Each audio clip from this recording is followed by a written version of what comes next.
MSC Elsa 3 കപ്പൽ മുങ്ങിയതിനു ശേഷമുള്ള തുടർ പ്രവർത്തനങ്ങളിൽ സൈപ്രസ് ആസ്ഥാനമായി പ്രവർത്തിക്കുന്ന MSC കമ്പനിക്കും അവർ നിയോഗിച്ച T&T സാൽവേജ് കമ്പനിക്കും ഗുരുതരമായ വീഴ്ചകൾ സംഭവിച്ചുവെന്ന് shipping director general Shyam Jagannathan. വീഴ്ചകൾ അക്കമിട്ട് നിരത്തി DG ഷിപ്പിംഗ് കഴിഞ്ഞ ദിവസം MSC കമ്പനിക്ക് കത്തയച്ചിരുന്നു. നിശ്ചിത സമയപരിധിക്കുള്ളിൽ കൃത്യമായി നടപടിയെടുക്കാത്തത് മൂലം സമുദ്ര പരിസ്ഥിതിക്കും കേരളത്തിന്റെ തീരമേഖലയ്ക്കും ഗുരുതരമായ ഭീഷണിയാണ് ഉണ്ടായിരിക്കുന്നതെന്ന് കത്തിൽ പറയുന്നു. കപ്പലിന്റെ ടാങ്കിൽ നിന്ന് ഇന്ധനം വീണ്ടെടുക്കുന്ന നടപടികൾ 48 മണിക്കൂറിനുള്ളിൽ ആരംഭിച്ചില്ലെങ്കിൽ ഇരു കമ്പനികൾക്കുമെതിരെ നിയമപരമായി ശക്തമായ നടപടികൾ സ്വീകരിക്കുവാൻ നിർബന്ധിതരാകുമെന്ന് കത്തിൽ പറയുന്നു.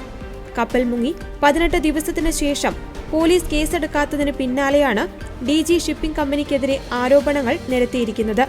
കപ്പൽ മുങ്ങിയതിനു ശേഷം നടത്തിയ പ്രവർത്തനങ്ങൾ അപര്യാപ്തമാണെന്നും MSCയും T&Dയും അറിയിച്ചിരുന്ന സമയപരിധിക്കുള്ളിൽ ദൗത്യം പുരോഗമിക്കുന്നില്ലെന്നും DG ഷിപ്പിംഗ് കത്തിൽ കുറ്റപ്പെടുത്തുന്നു.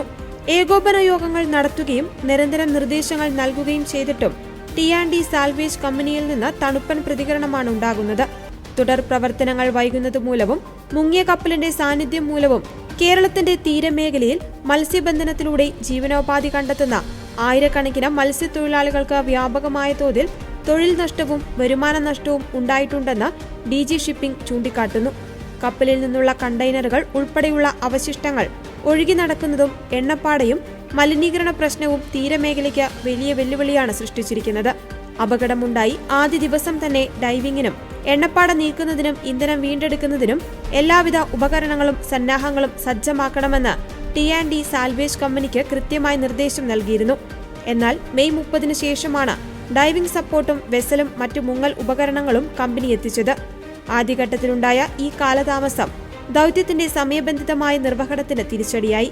MSC കമ്പനി വാടകയ്ക്കെടുത്ത ടഗ് ഉൾപ്പെടെ എത്തിയത് ജൂൺ 1-ന് ശേഷമാണെന്നും DG ഷിപ്പിംഗ് വ്യക്തമാക്കുന്നു.